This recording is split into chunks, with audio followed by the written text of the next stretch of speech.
Mhm.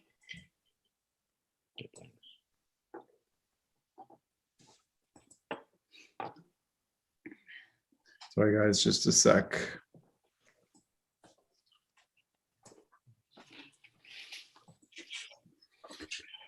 All right, looks like we're all set up there.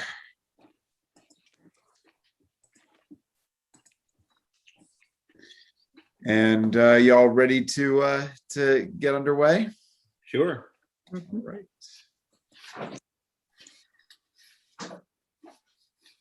Oh, we can't see Joe.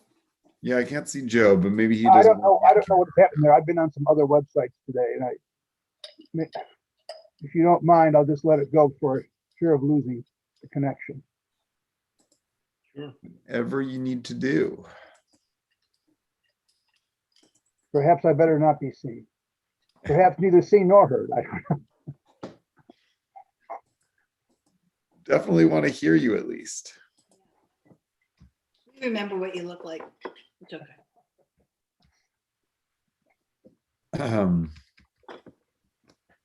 Okay. All right, so we're still continuing with unpacking the punishment or the curse that God gives to the serpent after the ordeal with eating from the tree of knowledge. What's that, Joe? I can be seen now. Good. Okay.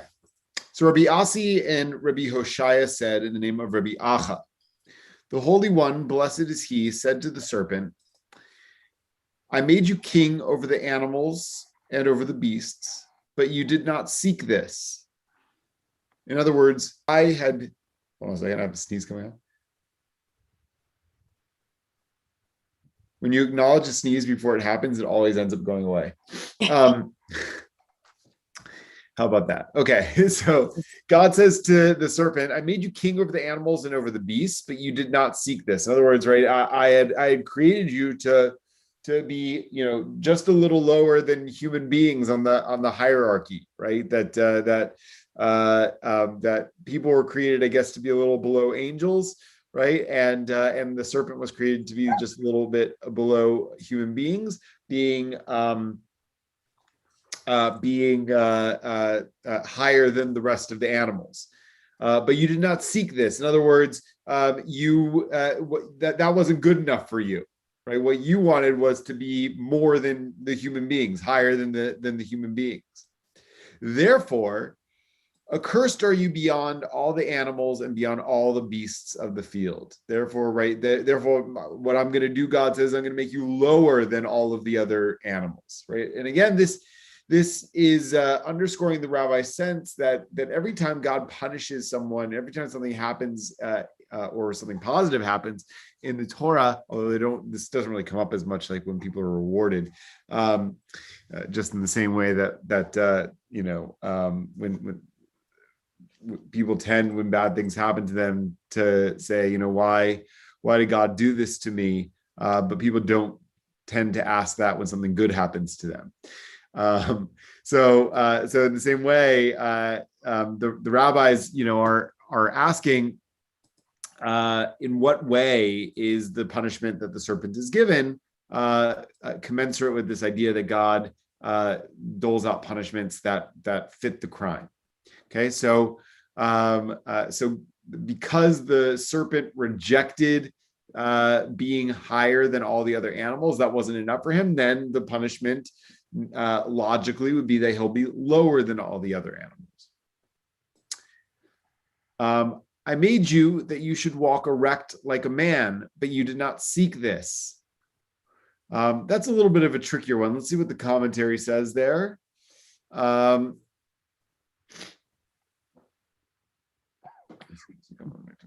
Okay, that's earlier in the midrash, so we're not going to be able to catch that one.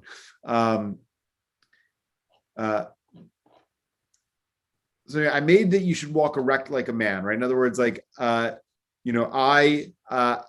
some ways I made you equal to a human being, right? So I made you above all the animals, right? I gave you a superior position, but what you wanted to was be like a human being, right? And so you'll be now lower than all the other animals. What I made you so that you would in some ways be equal to a human being, but that wasn't enough for you. You wanted to be higher than a human being, right? And so because of this, God punishes the serpent with having to crawl on its belly. I made you that you should eat human foods like a man, but you did not seek this, right? So let's see if the commentary has anything for here.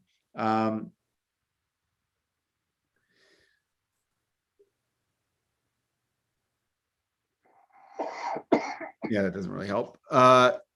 Okay, so but it's a similar idea, right? I made you, in some ways that you are equivalent to a human being, right? But that wasn't sufficient for you. You didn't want to be equivalent to the human being. You wanted to be higher than the human being. Therefore, because you could have eaten what human beings eat, but you rejected that, then I'll make you, the punishment is you'll eat dust all the days of your life. Okay, that's the end of that midrash, right? The idea, underscoring this idea or arguing for this idea that that the serpent's punishment is a measure for a measure, right? The serpent gets his just deserts. So, any thoughts on this midrash? I have a lot of thoughts about it, actually. Yeah, Gary, go ahead. Well, I mean, the whole story is to me is fascinating. I mean, in terms of, how were Adam and Eve actually created originally? They were created B'Tselem Hashem, but that was before eating from the tree of knowledge. And was the serpent jealous of that state before eating of the tree of knowledge? Or, I mean, because the serpent was obviously involved in undoing that, right? By encouraging Eve to eat from the tree of knowledge. Right? I mean, so there's a question of like, what was the state of the human that really appealed to the serpent? And why was the serpent motivated to undo that? To bring them down in a sense. Mm-hmm. And I think it hinges on the question of why Eve chose to eat the apple in the first place. Say more. So I think that they were created so much like God in the first place that they couldn't really serve God because they had no choice. They were more like angels than like human beings in their original state. And that Eve had this idea that by eating the apple, she could gain the understanding of right and wrong, of knowledge, and thus of free will, of choice.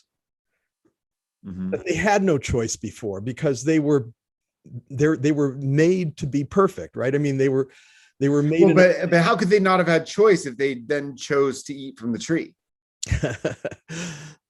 Yes, well, yeah. So the question is like, what was it that appealed, right? I mean, so if they had no choice before, that's true. I mean, it gets circular, but the idea that Eve saw the possibility of serving the Creator in a more meaningful and significant way by making the choice between good and evil rather than just being good, right? Was I think what was appealing to her. Mm-hmm. And the serpent was, kind of onto that, right? The serpent was like, oh yeah, you should do that. Right? I mean, because the serpent was jealous of how they were before that transformation. And so that there was a motivation on the part of the serpent to encourage Eve to do this. And then the really interesting part is like, why does Adam do it? Right? Like why, what, and I heard something really fascinating about that, right? Because the sort of superficial thing is that, well, Eve made me do it. I didn't really know what I was doing, but she made me do it. And blaming the woman, which is like totally wrong. I mean, because what Adam does is, and when you read the statement carefully, you realize Adam is making a choice to go with Eve, to be with Eve, because Eve is now transformed. And she, in a sense, has separated herself from Adam in this process. And Adam now has to decide, am I going to stay the way I am, right? Or am I going to go with her? Right. And when you read how he actually says it, he said, I'm just paraphrasing, but he says, she, the one who is my companion, offered it to me. Now, why did he have to say who is my companion, right? Who was made to be my companion? I mean, I think what he was saying was that I wanted to stay, her companion. I needed her companionship. And therefore, I needed to be as she was, that is, in this transformed state. And I made that choice to be with her rather than, continuing on as I was originally built to be. What is her transformed state? The transformed state is to have choice, to have free will. But you're saying, it seems to me also that she is predisposed to eat from the tree. That is to say, to be disobedient to God's will even before her encounter with the serpent? Yeah, because it actually says she looked at the fruit and she was fascinated by the concept of seichel, right? Of having this ability to make decisions about what is good and what is wrong. That is to actually make meaningful decisions and to have free will. But she made a choice. Because it doesn't make sense if she didn't have free will to choose whether or not to eat from the tree, because then why is she punished for it? Why is it just to punish someone for doing something that they have no choice in doing? Because there was one thing that she didn't realize in the calculation, right? I mean, her motivation. But if it wasn't free will, then there's no calculation. Well, yeah, I mean, the idea. So, I mean, God is both, though, is basically giving them a commandment to stay away from that tree. Right. So in a sense, there's an implied decision. Are you going to stay away from the tree or are you not? Right. And I think just thinking about her motivation, from some of the Kabbalistic ideas of, that go into the whole, the whole motivation behind eating from the tree, had to do with her desire to make meaningful decisions that would honor the Creator. Right? That it was a desire to honor the Creator that drove her to want to eat from the tree. But then I'm sorry. Okay, no, but that would make the decisions that she would make between good and evil meaningful and significant, because without the possibility of evil, there is no good. But I think that ignores the role of the serpent in the story, because her reaction to what the serpent says, or rather what the serpent says is that God doesn't want you to eat from this tree because God is trying to keep you down, right? The man is trying to keep you down, right? And that was the motivating incident that moved her to eat from the tree. I mean, it seems to me that it's not, that her decision is not a product of wanting to serve and please God, but rather to elevate her own status. Well, I think that the serpent plays on that, right? I mean, I think that her motivation was true in that she felt that if she knew what needed to be done, she could, you know, she could follow the will of the creator with greater significance, right? With greater meaning, right? I mean, if you don't have that choice, then what's the, there's no meaning to it. The flip side of it is, right, that what she didn't realize or what she didn't include in the calculation was that in order to do that, you needed to have an ego, right? You needed to have a self. You needed to have, and you needed to become an identity that chose between, right? And I think that's what that's what the serpent kind of played on for her was, was this idea that, well, if you eat, then you can make choices for yourself. You don't have to do everything the creator tells you to do. Adele, you have your hand up? David. Well, I have kind of two thoughts. One is that to me, if you look at the whole story, her intent is virtually irrelevant. She was given a commandment, she broke it, and there were punishments. So if you're saying she had an intent to serve God, I don't know that that fully follows. Well, what's her motivation? Why would she do it? Why would she disobey? Power. Well, yeah, I mean, there's curiosity, wanting something more. But anyway, I'd like to get back to the serpent for a minute. Yeah.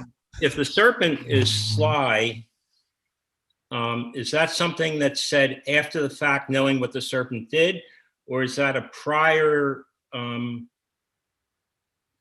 evaluation of the serpent? Because if it's a prior evaluation of the serpent, then the serpent, in fact, was more powerful than human beings, because at that time, the serpent knew the difference between right and wrong and encouraged Eve to do it.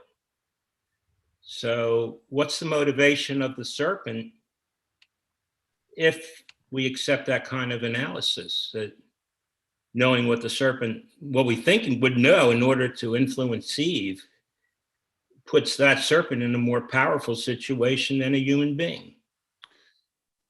That's a really interesting point, David. I have two thoughts about this. And the first is that in the chronology of the narrative, we're told about the serpent's cunningness before the events of the story, right? That's how the serpent is introduced, is that he's a sly character. Now, the narrator, presumably is telling the story already knowing what happened in the story. So if that's what you meant by your question, then I guess, that identification, that description is informed by the events of the story. So I don't know if that helps or not, but or if that clarifies things. It's interesting. You raise an interesting question, which is the capacity. One of the things that description points out is that at least the one way that the serpent is more advanced than the human beings is that the serpent has the capacity for guile. The human beings don't seem to have that yet, although they gain it once they eat from the tree, or they reveal it that they maybe always had it after they eat from the tree, because they try to deceive God. So it could be that the serpent had already eaten from the tree, and that we're not given that information. So it could be that's knowledge. It's interesting. Knowledge of good and evil doesn't necessarily mean morality, right? It also could mean the ability to manipulate good and evil, or to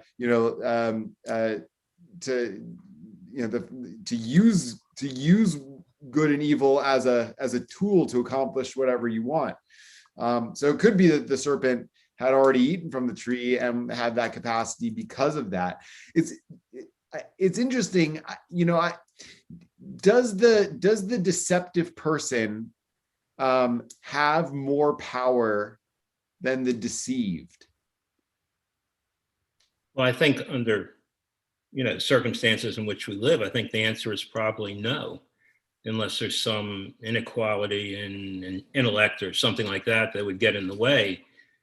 But under the circumstances of the story, I think it might make a big difference. And it's hard because I don't know whether to look at the story as an exact description of what happened or if it's just making a point. Mm-hmm. And it's a lot simpler if I can say it's just making a point. So that would take away why we're even here today, probably. And, to go deeper into it, I don't really know how to answer these questions. I just feel like the serpent was a couple steps ahead in some ways. And then, of course, you couldn't get the story unless the serpent was in some way, a step ahead and had something better than what the human beings had at that point in order to manipulate them. Is the serpent per se evil? He's never called evil. So I guess it depends on your definition of evil. Well, to limit, in this context, it's disobedience to God. Anything that goes against the will of God is evil. Yeah, although, interestingly, the serpent himself doesn't necessarily do something that's disobedient to God. He just convinces other people to.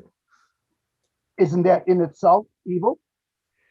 Trying to Well, thwart the will of God? I don't know exactly what you're asking. Are you asking like about are you asking like a characteristic question about the serpent, or are you asking an action, like, was it an evil deed, or was it an expression of his like sort of core evilness? I suppose it was the latter rather than the former. The serpent is never called evil in the story. All right. What we have gotten so far from these first 3 chapters of Genesis, it seems to me, one of the overriding considerations, and I'm adding a lot to this here, is that God creates, and that which he creates, he wishes to work in harmony with him. Therefore, anything within that context that is willing to go against the will of God is evil, or work against the will of God, either directly or, in the case of the serpent, indirectly by deceiving another of God's creatures to disobey God. God did not, there's no indication that God ever prohibited the serpent from eating from the tree, but he clearly prohibited the humans from eating from the tree. So the serpent, by enticing the humans to eat from the tree, he's thwarting God too. They're just doing it in a little bit different ways. But the whole thing is they are working out of the harmony of what God has created. God's created a whole. That which he creates, in a sense, is part of God. And that God creates that which is good, not that which is evil, because there is no evil in God.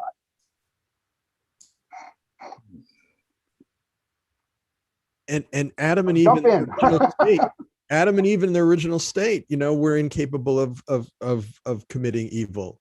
So this is the thing, Gary. Like, I don't understand if they are incapable in their original state of committing evil. They commit evil before their original state is transformed. They make a choice to, to use Joe's language, they make a choice to defy God's will. But was that the choice that Eve made? That's the point, right? I think it's pretty clear that it was. Eve is not making the choice. I mean, it never says that Eve is evil either, right? I mean, what it says is that Eve saw something that tempted her, and you could rationalize that it was her positive motivation, right? That she wanted to know what was good. so that she could do the good to serve, right? I mean, so that she could actively serve as, as a way of honoring the creator, right? That's where I- It's That's that where I- last part that I feel like assumes facts that are not in evidence. exactly. What? That last part, Gary, is where I lose you. Which is what? That she's trying to do good by disobeying God. I don't see.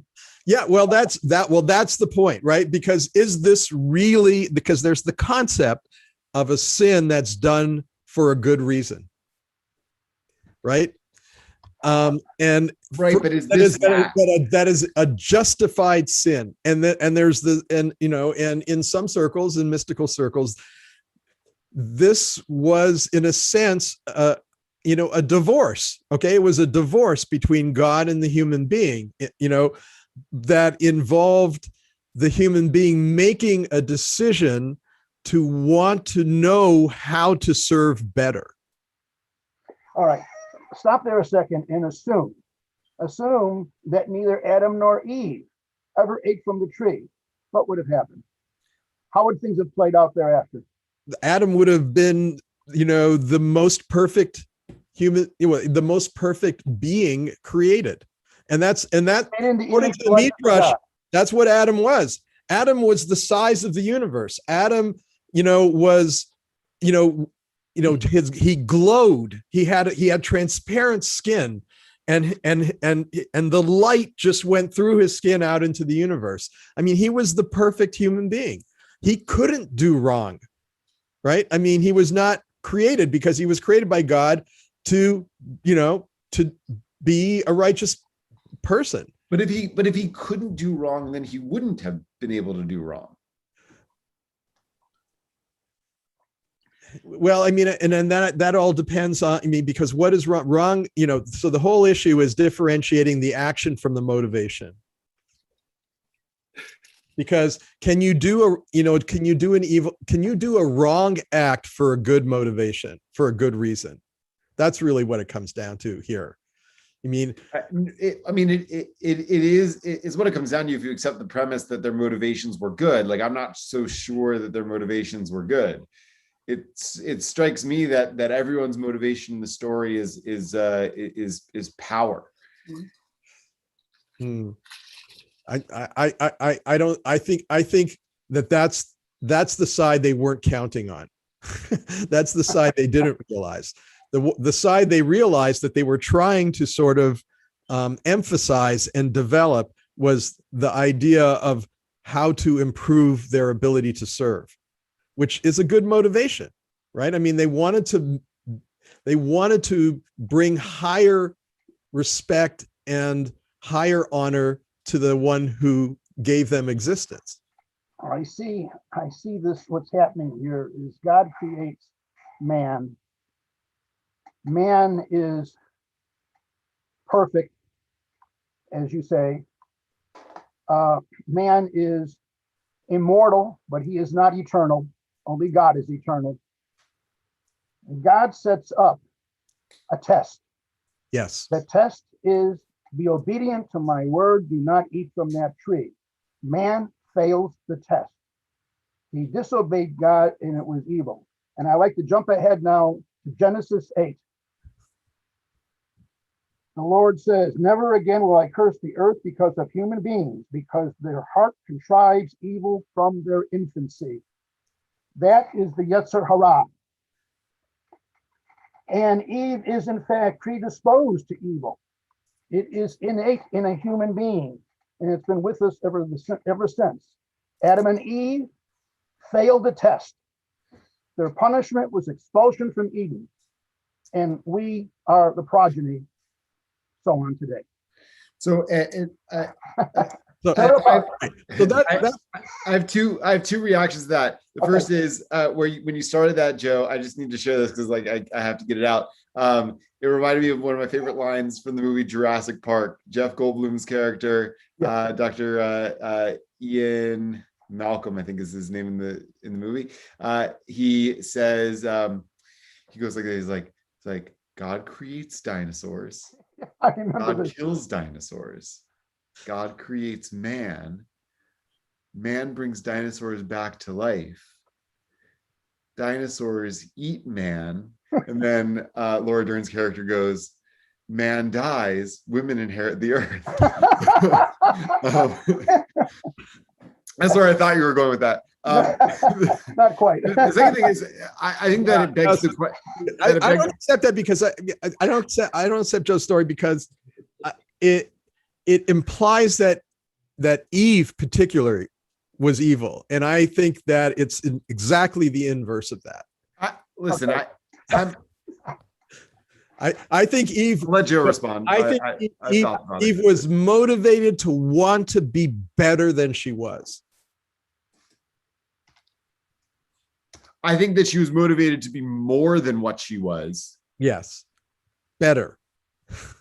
So I think that I think she had a positive motivation, but she miscalculated. She didn't realize that in order to be able to serve better, you need to have a separated self. You needed to be, distanced from God. Well, that's free will. I mean, Yeah. That choice is there, but it seems to me she's had that choice. They both had their choice from the very beginning. God said, don't eat from the tree. You either eat from the tree or you don't eat from the tree. You do one or the other. You're choosing. She chose to eat. I think that's where I think that's where the serpent comes into the story, right? Because the question becomes, would she have done this? Okay. If she and Adam were created to not commit evil, right? They were created to be perfectly good, perfect human beings, right? Would she have done that if it hadn't been for the serpent being present and encouraging her to move forward? Well, I think what you're really saying is that with the serpent represents temptation. There are all sorts of temptations in life. This was one of them. Right. And the serpent pushed her in the direction that she was sort of floating on her own into. Yeah. And I cannot accept that she was doing this intentionally because she felt that this would be an evil thing to do. No. I don't think anybody's suggesting that. And I would venture to say, I think we've had this conversation before, that most evil deeds that have ever happened in the history of the world have not been because somebody woke up in the morning and said, let me do evil today. How can I be the most evil, like Mr. Burns or someone like that, can, but it's all the best Snidely villains. What? Snidely whiplash. Right. All the best superhero villains are the ones that have, like identifiable motivations, right? They have complex characters. Right. You don't agree with the conclusions that they draw or the actions that they derive from it, but their view, like, I have this on the brain because we're rewatching all the Avengers movies right now, and Thanos, who's like the big bad character of the most of the like 10 years of Marvel movies, right? His plan is to wipe out half of existence in the universe. But his rationale behind it was not like, how can I be a bad guy? It was, I want to create harmony and balance. There's too many people destroying using up resources, whatever it is, right? So I think that's true. So if that's what you mean by what Eve does here, that she, has understandable motivations but miscalculates, then I think that's reasonable. The question is like whether her motivations are altruistic, and I'm not so sure. Like I see it. I think it seems pretty clear that what she's tempted by is the idea that she could have a power that would make her more like God. All right, that's what the serpent says to her, and that's what persuades her, right? It says that when she looks at the fruit, she sees that, like, one, it's yummy, that's great, and two, that it gives her the ability to discern, which is exactly like what the serpent says to her. Right? She looks at the fruit and says, he may be right about this. And that's a plan I want to get behind. She would have the knowledge from the tree of knowledge. She would be like God, and it's a question of who's in control. God has been in control. She'd like to be in control. Now, I'm all for, like a more, feminist read of the story that redeems the character of Eve, because That's what I'm trying to come up with, right? I mean, that's what I'm trying to show. yeah. Is that she did this for the right reason, but she miscalculated. I think that, to me, a feminist read of the story would be, that a patriarchal story is, it communicates an anxiety about women's power. And so, the story could be read as like an etiology for why women deserve to be relatively powerless in their relationship with men. I mean, that's what happens in the conclusion of the story, right? God says, now, you'll be ruled by your husband, right? And your desires will be for him.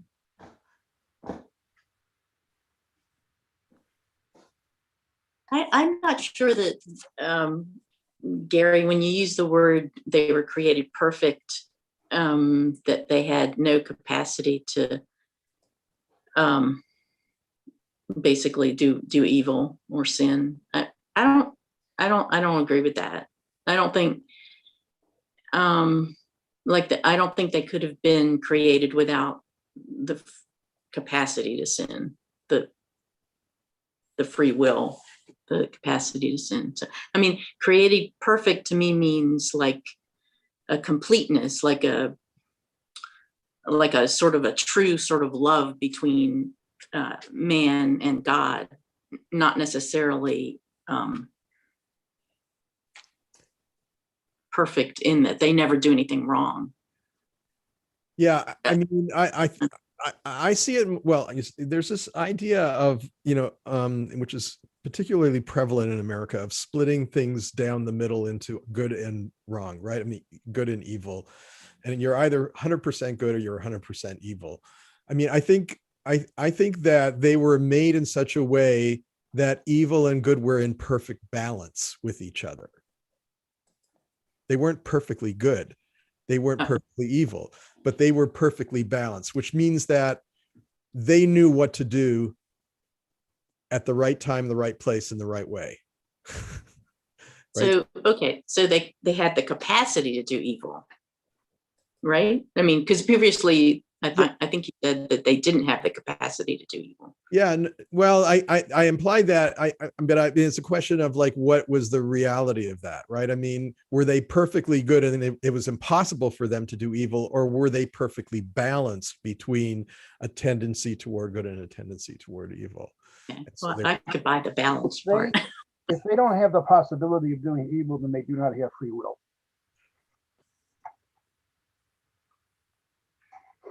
Yeah, well, free will is an interesting question in terms of, the question that of having the will to do wrong versus right? I mean,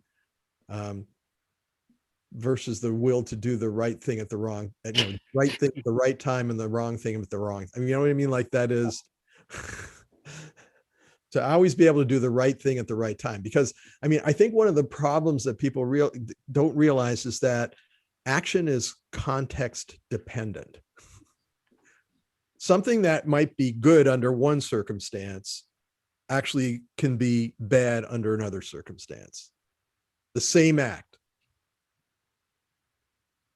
That's a hard one to swallow. That the context changes the assignment, right? The value assignment of the act. It's a big Right. topic. Yeah, it's a huge topic, right? I mean, because you could get into, like extreme situations. Situational ethics. Situational ethics, absolutely. Like, I mean, the Piazetzner Rebbe gets into this, right? In looking at what happened to Sarah, right? And there is this implication that Sarah committed suicide after hearing what had happened to, her son and her husband. right? And because it was so beyond the pale, right, that she, that she could not tolerate living, with that knowledge.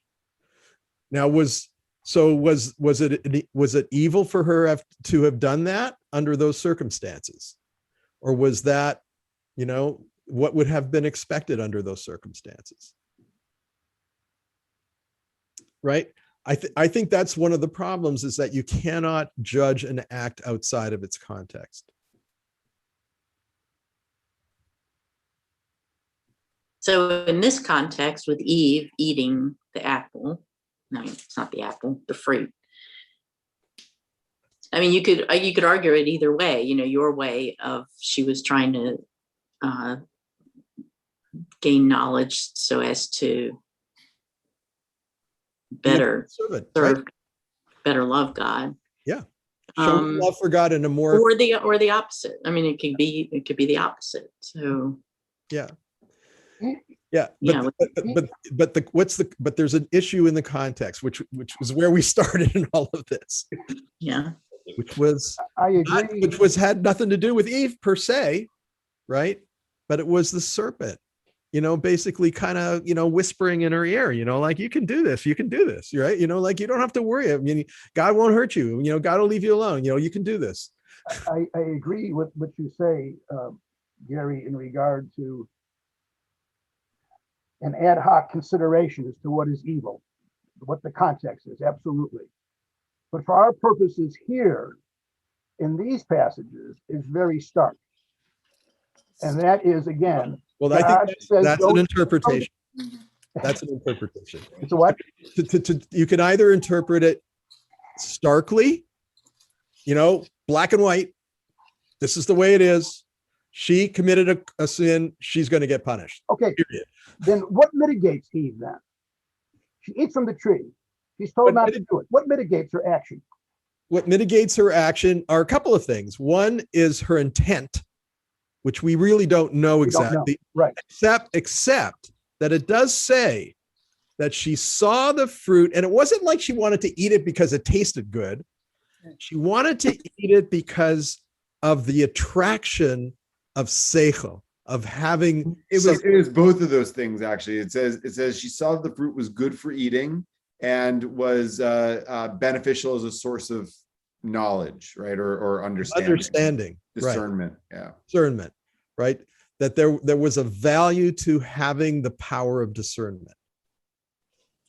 A positive value to having the power of discernment. Well, but I guess the question is, like, positive, who defines positive? Yeah. Right. Clearly she thought it was positive, right? She thought it was positive, but she knew it was wrong. Right. So, I mean, if here's a question: if the serpent had not been there, would she have eaten the apple? Yeah, I mean, I think that the story seems to imply, and the Midrash is, I think, underscoring this, that if were the serpent not there, she would not have eaten the fruit. Right. And if she did have a good motivation, why didn't she defend herself against God? Why did she just immediately say, the serpent made me do it, basically? Right. Well, I mean, that, I think, gives credibility to the question that David asked before, which is, maybe there's something about eating from the tree that introduced deception, introduced guile, right? That the ability to know good and evil also means that you can that you can deceive. It's also the ability to deceive. That's the miscalculation. That's the miscalculation. Is that discerning does not guarantee that you're going to choose correctly. Right? It's not a one-to-one thing, right? To know what's good doesn't mean that you're going to do the good thing, the right thing. Right. And she probably thought, well, like, to know what the right thing is means that you will do the right thing. Right? I mean, that's the positive motivation. I mean, how do you determine what is the right thing? Who determines it? Yeah, I mean, and that I think that's the whole issue of context dependence is really what kind of throws a wrench in all of this, right? I mean, Right. So I would say, like, to Joe's question, I have a couple of thoughts about this actually. So to Joe's question, right? I think that at least in this text, it seems like, the right thing is what God says to do, or the wrong thing is what God says not to do. Relating to the text, like, I love that you brought in that text from Genesis 8 in this conversation, because it strikes me that the definition of Ra in that context and in this one, and how it's used, I think, in the context of Yetzer Hara, is that it's like selfishness or self-centeredness, self-serving. And that I see is present here for both Eve and Adam and the serpent, honestly. So why is the act evil? Despite whatever the motivation is, it was evil because it was about acquiring more for themselves, right?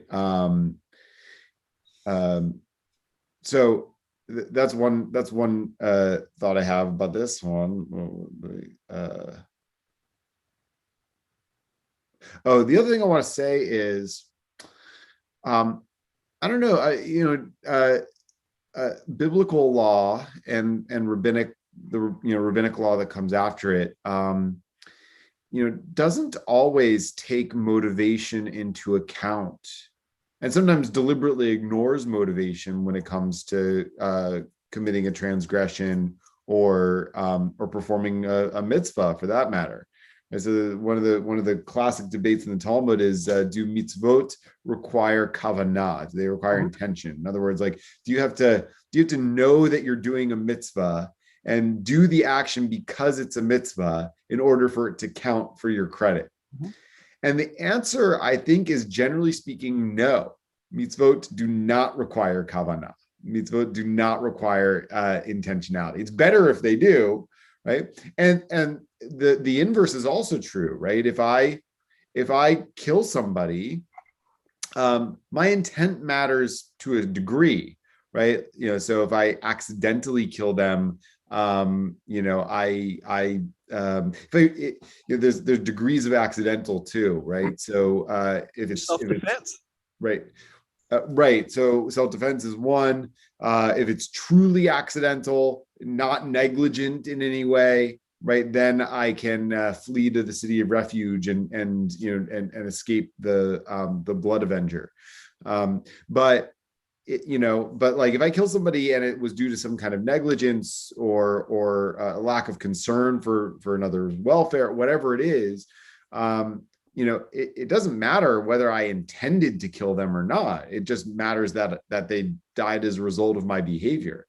Like, I don't think that Derek Chauvin intended to kill George Floyd, right? But he, was still culpable for his death. But intention plays a great deal in that particular case, as it does in many others.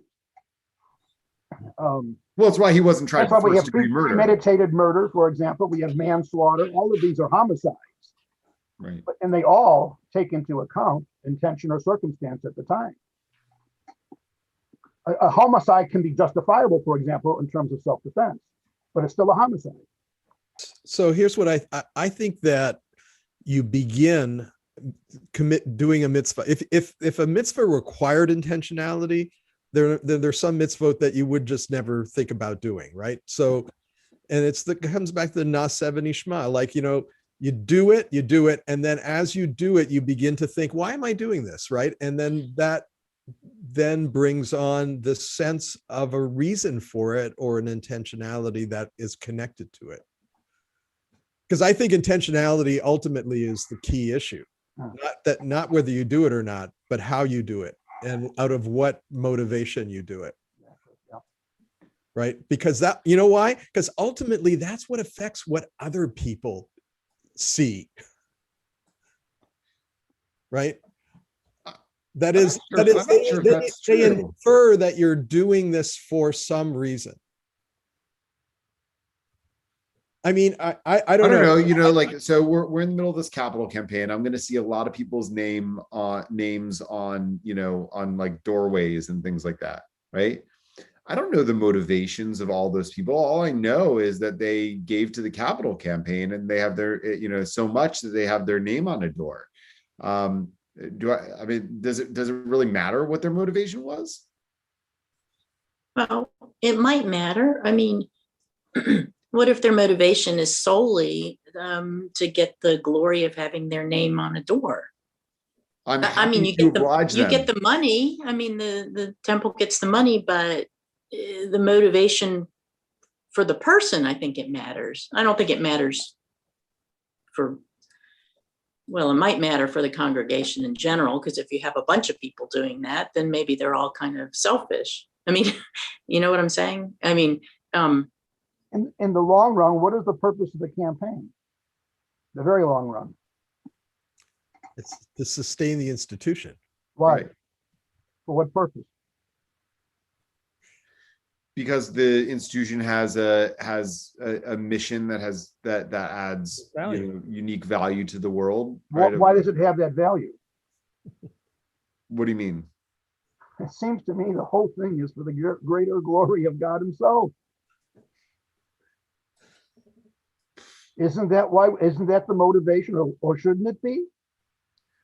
Yes. Well, I don't want to say no to you, Joe, because I want you to give to the capital campaign. Well, I have nothing against your capital campaign. It's fine. But I'm saying in the broad sense. I mean, just reading the Tanakh, what is it all about? Yeah, it's all about honoring God. Exactly. Hmm. Exactly. Yeah. Yeah, I don't know what- about And that's, that. that's what why is- Eve did what she did. I don't know about that. I don't know about that. What is the essence of the Torah? wait, wouldn't you want less money donated and all that money donated to the glory of God rather than, you know, millions and millions of dollars, but the people were giving it just for selfish reasons? Well, I mean, what about when people are in Hever Kadisha and nobody knows? It's, Now, you do have a choice to make it anonymous. yeah. God would always know. I mean, I'm not saying people shouldn't, you know, have their names. That's not what I'm saying. I guess I'm saying, what is the motivation? Is the motivation solely to say, here I did this good thing. See, I did this good thing. Right. Right, but what I'm saying, And- what I'm saying is, I'm not sure why the motivation really matters. What matters is the impact. Mm. Pirkei Avot talks about this, right? Because there's one person who says, you know, don't do mitzvot for, you know, for a reward. Who says this? I forget which one. It's Oh, in, okay. it's in Pirkei Avot. Right, don't serve your master. Don't be like the servant who serves their master in order to receive a reward. Is the direct quote, and then it says the same thing in the negative. Right. But the flip side is that if there isn't any kind of reward evident, then there's a tendency for corruption to sneak in. Well, right. I mean, you know, and there are thinkers who say, you know, that you know, we don't know the reward of a mitzvah or the punishment for a transgression, because if we did, those would no longer be free choices. Back to free choice. Yeah, why would that be? I don't understand why that would be the case. Right. Because then again, there's no value. If you have no free choice, there's no value. Well, even if you do it for the wrong motivation, you still have free choice. If it's purely a you know, a sort of in like the knowledge of the reward or the punishment makes it a kind of instinctive response, right? I want to have pleasure or avoid pain, right? That's innate within us. So if I know what the reward is, I'm going to want to get that reward. Yeah. Well, there's the concept I'm of not making a choice necessarily to observe the commandment. I'm making a choice to. So it's not necessarily you don't have free will, but it's a different kind of will, right? You're choosing the reward, not necessarily choosing the deed. so there's conflictual idea about olam haba, right? There's olam haba, which is like that's where you're going to get your reward. Even though it looks like the wicked people are all getting rewarded in this life and the good people are getting punished, it's all going to get worked out in olam haba. The problem with that is that then you just kind of sit around and wait for olam haba to arrive. Right. And there's this counter concept called olam haba tamid, which is the idea that olam haba is stated in the present tense, which means that you create it. You create olam haba in this world, and you have an act and a responsibility, have responsibility to take action to bring olam haba, right? To bring the messianic age into the present moment. So you can't, you don't sit around and say, well, okay, I'll just wait for the arrival at some point in the future of the Messiah, and Messiah will correct everything. All right, friends, we're gonna have to leave it there. I think it's time to rewatch The Good Place, but anyway. Yeah.